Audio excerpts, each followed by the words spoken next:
Buenas, mi nombre es Victoria dos Santos y como parte de la materia Introducción a la Psicología Clínica, en esta oportunidad vamos a hablar sobre los modelos psicológicos. Primeramente, hay que mencionar los conceptos básicos de los modelos psicológicos. En primer lugar, tenemos el modelo biofísico.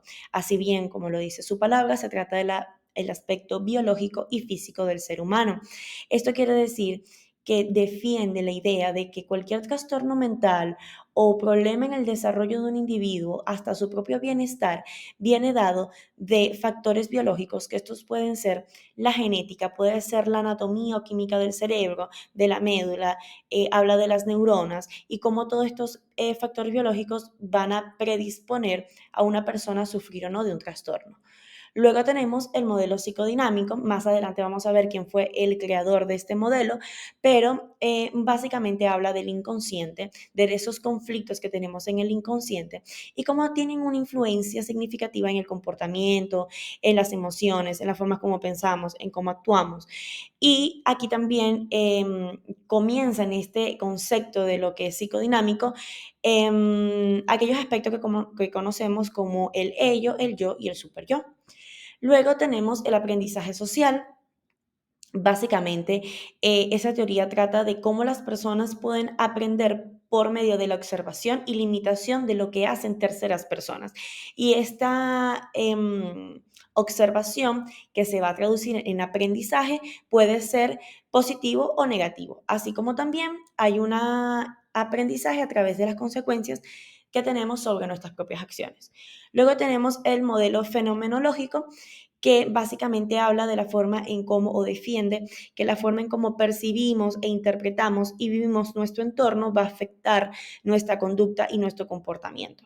Luego tenemos el modelo conductual, que se centra básicamente en lo observable, en la interacción que tenemos con el entorno y obviamente en el reforzamiento, ya sea positivo o negativo, para permitir que esta conducta se mantenga o se elimine. Y por último tenemos el sociocultural, que así como lo dice su propio nombre, es muy sencillo, es básicamente la interacción que nosotros tenemos con nuestro entorno y cómo ese contexto cultural que nos rodea va a afectar y nos va a establecer nuestras características como individuo. Una vez hablado ya de los conceptos básicos, podemos hablar un poco del desarrollo histórico de cada uno.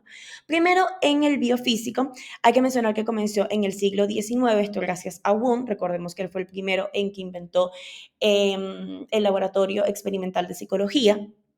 Y luego esto tuvo un gran avance y cambio porque comenzó lo que es la neurociencia, que nos permitió estudiar ya a nivel biológico los aspectos químicos y anatómicos del cerebro, y esto se tradujo, perdón, lo que es la neuroimagen, que ya es un gran avance, ya que podemos ver, podemos proyectar cómo es esa anatomía y la podemos reflejar en imágenes.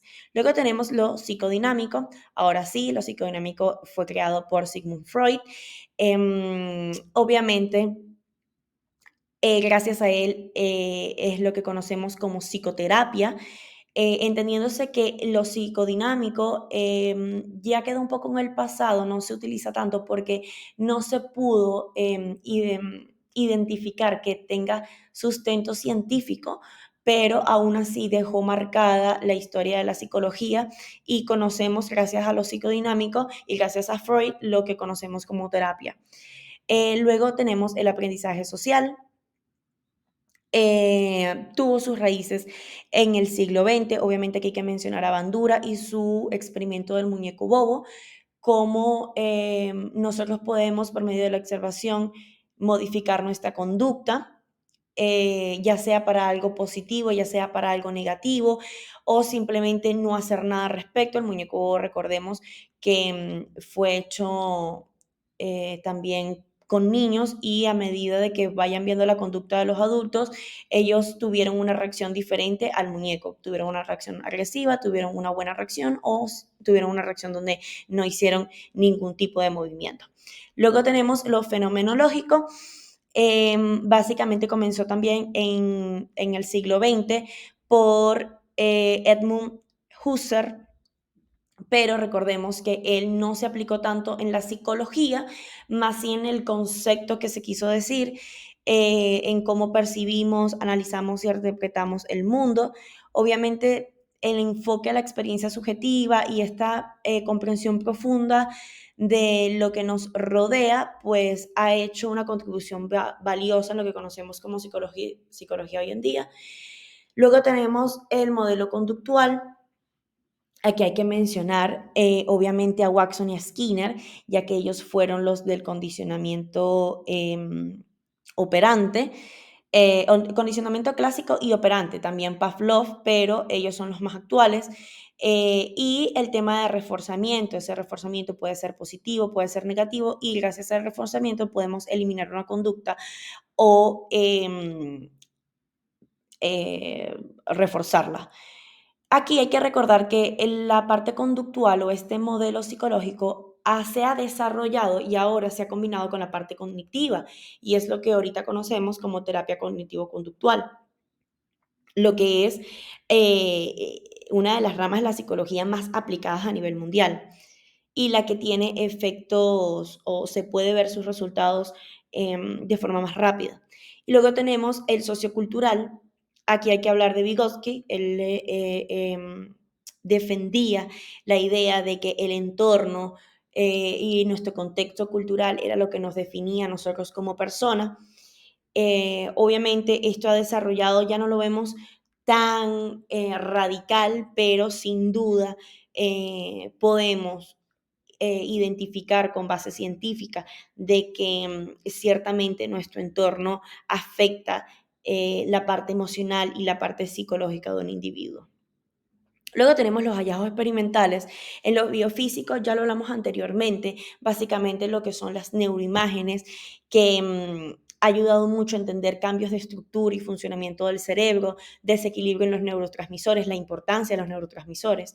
En lo psicodinámico, básicamente el concepto de transferencia, cómo una persona puede transferir, valga la redundancia, o proyectar esos sentimientos al terapeuta y cómo él puede manejarlos, cómo hay diferentes mecanismos de defensa para poder enfrentar lo que puede ser un malestar, puede ser la ansiedad, puede ser la depresión. Luego, en el aprendizaje social, en Bandura, tenemos importantísimo el concepto de la autoeficacia, que es la creencia de una persona en su capacidad de llevar a cabo una tarea en específica. También tenemos el tema de que la persona puede aprender no solo por consecuencias directas, sino también por las propias acciones que él realiza, como lo habíamos mencionado anteriormente. Em, Dentro de lo fenomenológico, lo más importante es la idea de la conciencia y cómo la conciencia siempre está en un pilar para tomar acciones en la vida y cómo esta experiencia subjetiva y esta interpretación del mundo se influye ciertamente en la personalidad del individuo y que no solo es un mundo interno, sino también un mundo externo. En lo conductual, bueno, básicamente como hay un estímulo y una respuesta ante una situación. Y en lo sociocultural, obviamente como todas estas normas culturales y experimentales influyen dentro de la personalidad y creencias de un individuo. En las imágenes, muy fácil, tenemos las neuronas como parte biológica, tenemos a Sigmund Freud, Edmund Husserl en la parte de fenomenología, tenemos a Vygotsky, una pequeña imagen que representa lo que es su teoría sociocultural. Ahí tenemos al pequeño Albert y básicamente la rata, el martillo, cómo fue el experimento y el experimento del muñeco bobo realizado por Bandura y podemos ver la niña con una conducta agresiva ante el muñeco. Por último, la breve reflexión es que a pesar de que cada uno de estos teóricos defendía su postura, si lo ponemos a ver ahora en nuestra actualidad, en realidad lo que conocemos hoy en psicología es una mezcla de cada una de ellas. Obviamente la parte biológica juega un papel importantísimo, pero obviamente también la parte cultural, nuestro entorno también nos afecta en la percepción que tenemos de nosotros mismos y la percepción que tenemos ante el mundo. La parte conductual conductual, cómo ciertamente existen diferentes estímulos ante diferentes em,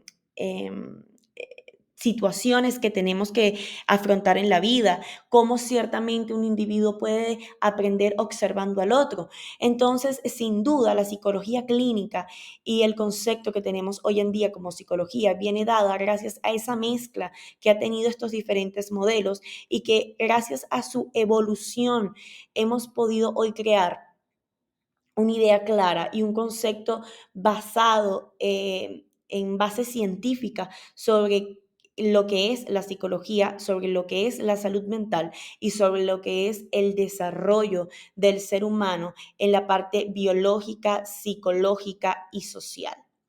Muchísimas gracias. Hasta luego.